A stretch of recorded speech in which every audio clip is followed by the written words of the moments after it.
Hi everybody, welcome back to Cassandra's Garden.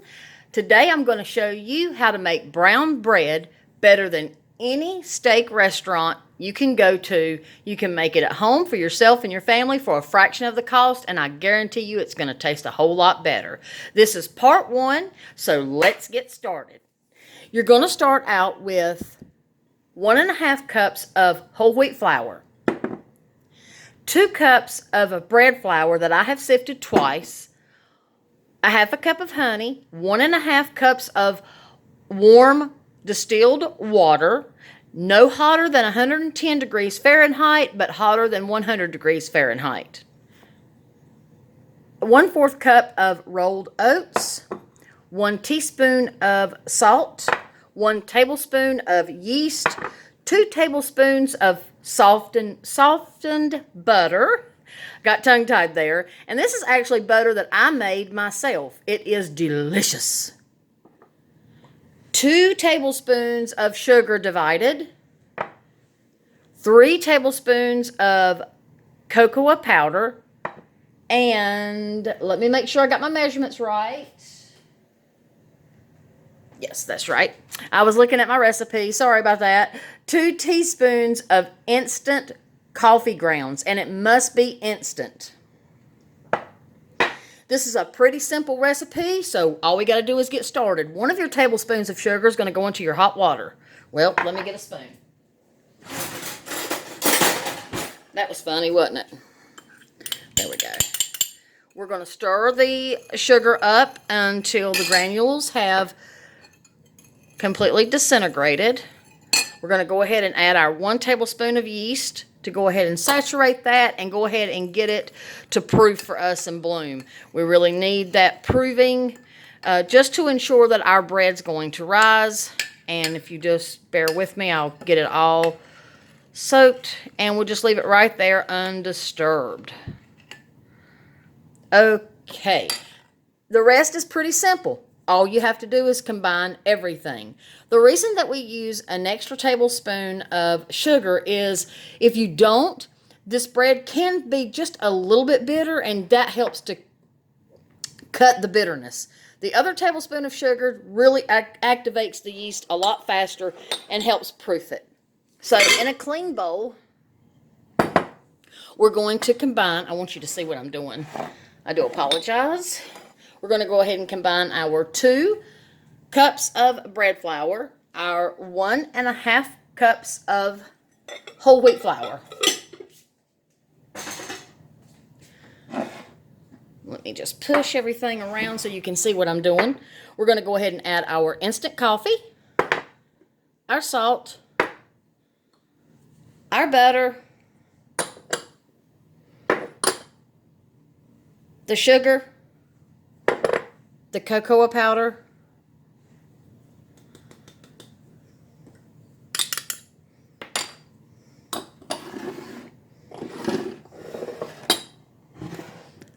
the honey, and the oats are last, so we don't need to add them right now. And our honey. Now, as you can see, just since I have started mixing everything together, the yeast is showing all of us that it is well and active.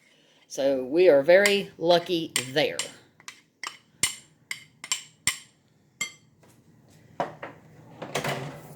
Now that we know that the yeast is active, we can let it get really frothy, or we can go ahead and add it on in now. And I say we go ahead and add it in for time's sake.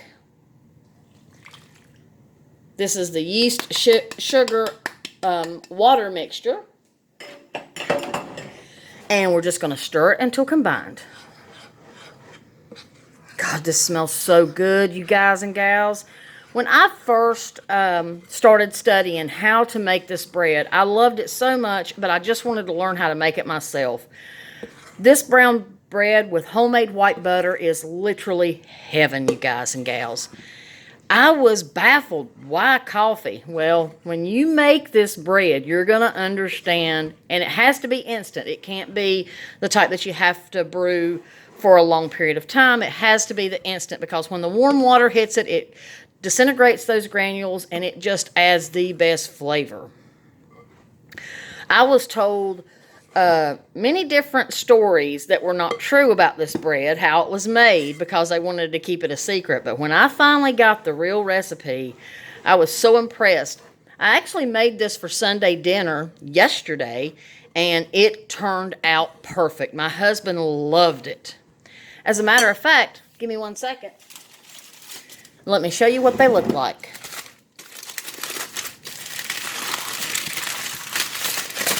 I wrapped them up so that I could just warm them up. Here is what they look like. They are absolutely delicious, and this is what I'm going to warm up for leftovers today. But there's only 3 loaves here, and it wasn't quite enough, so I knew that I needed to make more. So I was happy to show you guys and gals that. Now, we are going to lightly flour our work surface here that has been disinfected. And I'm going to turn it out.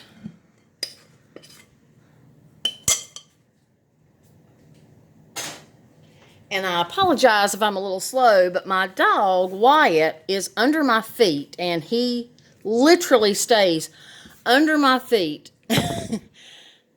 every time I'm in this kitchen cooking. Now, this is a really sticky dough, and so I just have a little bit of bread flour in this bowl that I've sifted, and I just use it as needed while I'm kneading. But you need to knead, and you will need just a little bit of extra flour, and I try not to use as much as I have to. But it is a little bit of a sticky dough, so you may need to use just a little bit of flour, and I would only start out with a dusting at a time, just so you don't add too much flour, because you don't want to ruin this delicious, flavorful bread. Oh my God. It smells so good.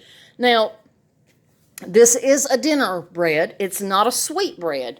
We just use that sugar to knock out the bitterness a little bit, because cocoa powder by itself, can yield a very bitter product if you don't sweeten it just a little. Now, it's not going to be like a dessert bread. This is not a dessert bread. This is a dinner bread that you have with dinner. And I'm telling you guys and gals something. Hey, hold on. Oh yeah, I just showed you my real butter, but here's the rest of it. I was so proud of myself. I'm going to show y'all how I make it, but that's my homemade butter. And I want to tell y'all something. It was heaven yesterday for Sunday dinner, having that wonderful dinner that I made with this bread and that homemade butter. It was amazing. I will never have to go out to eat again. And you know, going out to eat is really just so expensive. And when my husband and I, we just recently went to a very popular steakhouse. I don't eat red meat, but my husband does. And all I wanted was the bread and the salad. And the service was not pleasant. It was an unpleasant atmosphere. It just for me and my husband. And, you know, maybe some of y'all might think I'm cheap. I'm not cheap. I just work very hard for my money. Money's getting harder and harder to come by. And if I'm going to spend money, I expect good stuff and I expect good service. Well, not the case. It was nearly $65 just for me and my husband, and we didn't even get mixed drinks. I won't say the name, but it's a famous steakhouse, but I will not say the name.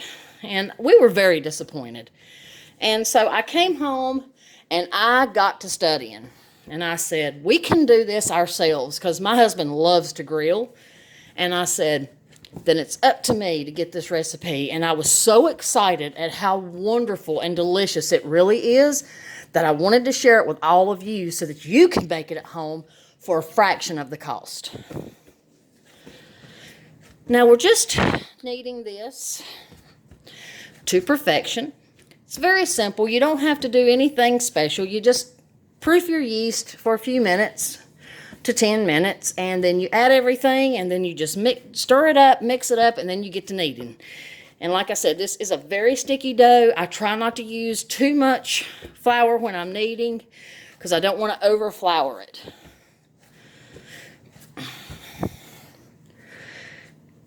And I'll show you everything. I'm going to show you how to cut it and how to roll it, and to roll it tight to create tension so that it will rise up instead of flatten out. God, it smells so good. And part of this kneading process is just ensuring that everything gets mixed up really well too, as well as loosening the gluten. Now, this bread has to rise twice, so these videos are going to be in parts because I do this in real time.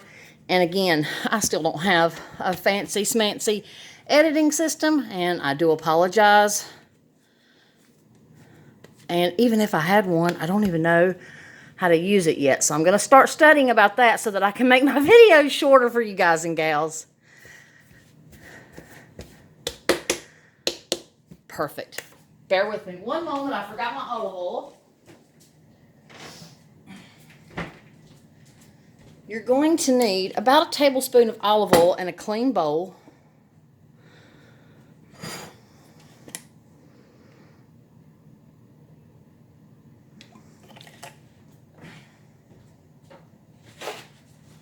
My olive oil is like liquid gold, so I try to use it sparingly. And then you just take a clean paper towel and you wipe it all over the bowl. This is going to stay in a warm place, not too warm. You don't want to premature cook it. In this bowl for 1 hour. It's going to double in size. Then we're going to line our baking sheet with parchment paper, and I'm going to show you how to cut them up in separate logs, roll them up. They'll rise for a second time, and then we'll bake them, and you'll know exactly how to make this wonderful brown bread. Let me grab a piece of paper towel. A lot of people will put plastic wrap over this. I like to just use clean paper towel so I don't have to waste my plastic wrap, and it does just fine for me. I leave it right here because the steam from my dishwasher creates a warm environment over here for my bread dough and helps it really rise. So I'll see you guys in part 2. Thank you for watching, and I'll be back shortly. Peace and love.